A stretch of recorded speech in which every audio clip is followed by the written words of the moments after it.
देखो, एपिसोड का एंड भले चाहे कल वाला हो, पर आज के एपिसोड में पराग कोठारी ने बहुत बड़ा बम फोड़ दिया। और साथ में प्रेम ने भी एक दूसरा तमाशे की शुरुआत हुई भाई। दो एपिसोड के एंड में बा को बोलता है पराग के, भाई देखो, आपको अगर पोते से बहुत लगाव है, प्रेम है, तो मुझे बता दीजिए। फिर वो निकल जाता है वहां से और वहीं पे बा बेहोश हो जाती है। उसका भाई चिल्लाता है, दोनों भाई हॉस्पिटल ले जाते हैं। फिर डायरेक्ट सीन आता है अनुपमा राही और प्रेम का, जहां अनुपमा को बोलती है आप तो बड़े हो, आपकी बातें नहीं डालेंगे, अपने सपने पूरे करो, जो आपको करना है वो करिए, मैं नहीं रोकूंगी, पर मेरे मरने से पहले क्या आप दोनों शादी कर लो, शादी के बाद अपने सपने पूरे कर लेना। ये सारी चीजें एक प्री प्लानिंग के साथ हो रही है, बस इन दोनों की शादी हो जाए, उसके बाद तो भाई इनकी जिंदगी झंड नहीं महाजंड होने वाली है।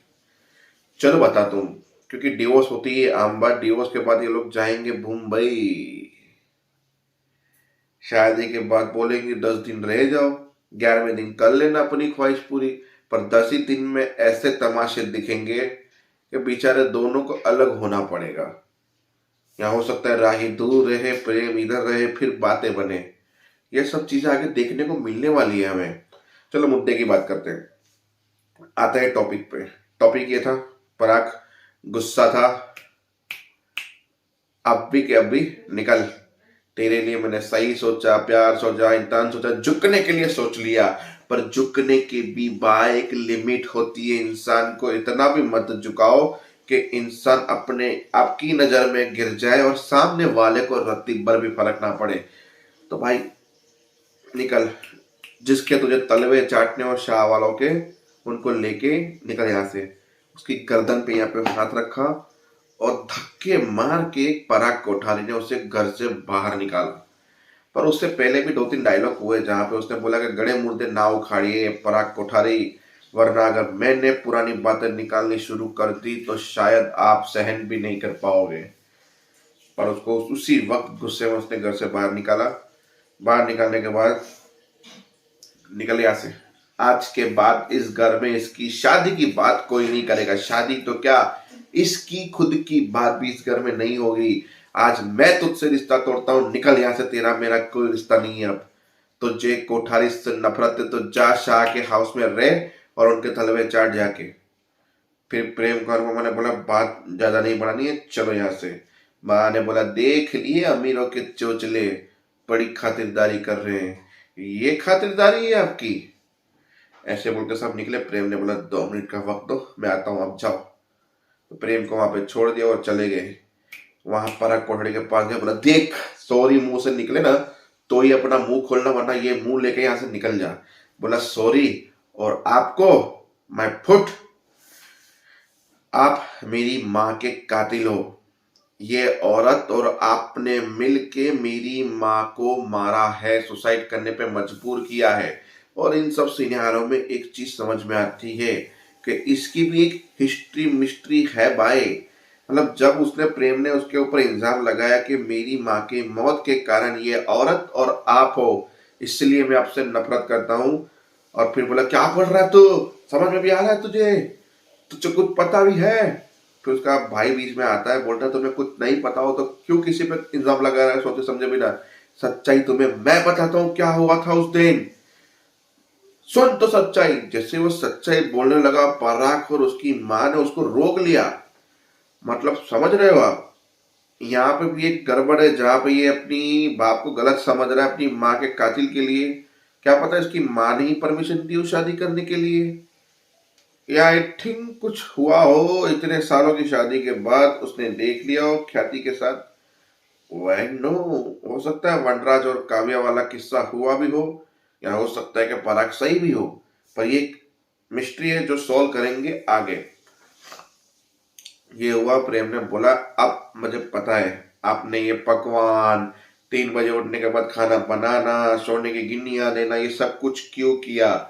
लालच के तौर पे के देंगे तो मना नहीं कर पाएंगे और शादी कर लेंगे और प्रेम घर पे आ जाएगा। ये सब बोला हमने इस तरह से नहीं किया था। बोला तो किस नियत से किया था ये क्या मुझे नहीं जानते हो, क्या मैं आप लोगों को नहीं जानता हूँ कि आप लोग क्या और क्या किस तरह से सोचते हो।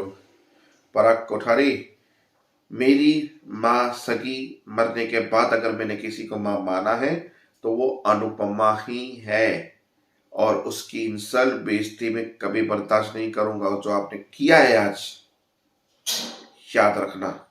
और प्रेम वहां से गुस्से में गाड़ी चलाता है, फिर बोलता है कि मेरे को कभी खुशियां नहीं मिलती, ये वो, और जाके गाड़ी किसी को ठोक देता है। और शाह हाउस में ऐसे भाई इतने बड़े लोग, फीके पकवान।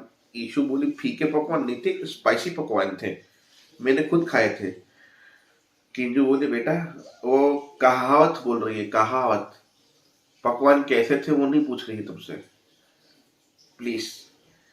फिर वही दोषो शुरू हो गया, बाकी शुरू हो गई कि मेरी माँ को ज्ञान बांटने की आदत है और उसकी बेटी राही को भी ज्ञान बांटने की आदत है, इतना बड़ा सोने की निधि हमने क्या कि वहां पे रख के वापस आ जाए, ये कर दिया वो कर दिया। फिर अनुपमा मौर्य आए, बोला प्रेम वहां पे रुका, कुछ मतलब सब कुछ ठीक हो गया, अंदर गए। फिर बोला बा ने तो जानबूझ के यही चाहती थी कि राही की शादी ना हो। अच्छा आप यही सोच रहे होंगे कि मेरे 2 डिवोर्स हो चुके हैं, उसके लिए मैं भी नहीं चाहती कि राही का डिवोर्स हो, इसलिए मैं राही की शादी नहीं कराना चाहती हूँ।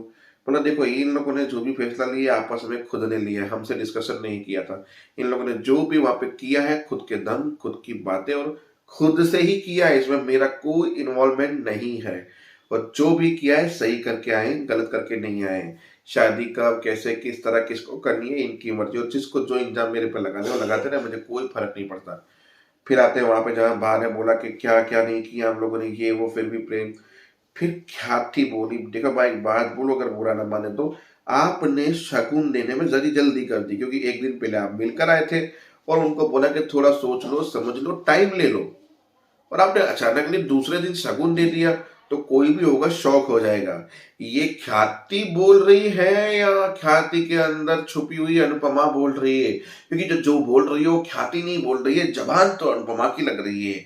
और अब इससे मेरे बुरे दिन आ गए हैं कि कोठारीस की बहू कोठारीस की सास को सामने जवाब देंगी, उनसे शिखामण देंगी।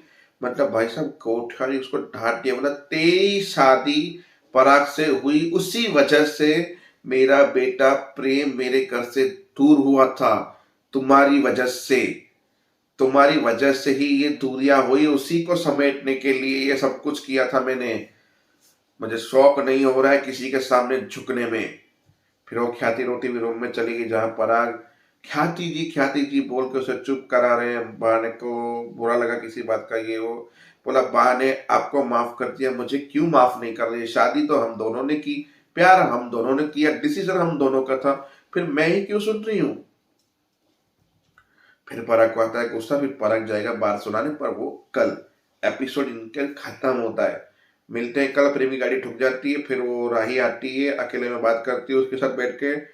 फिर वो अपन नीचे वाले झूले में बैठ के लव यू मोर करते हैं। गार्डन में एक दूसरे के ऊपर घिरते हुए गुलाटियां खाते हैं। फिर रायू से बोलती कि मैंने इंटर्नशिप के लिए मुंबई में अप्लाई किया था, सोचा था तुम्हें और मम्मी को सरप्राइज दूंगी, तो मुझे अभी बताना पड़ा था, मैं बता दे रही हूँ कि मैं सोच रही हूँ तब तक मैं अपने पैरों पे बलबूते पे खड़ी रहूँ और कुछ करूँ। बोला फिर मैं भी चलूंगा मुंबई। बोला क्यों, मुझे परेशान करने के लिए?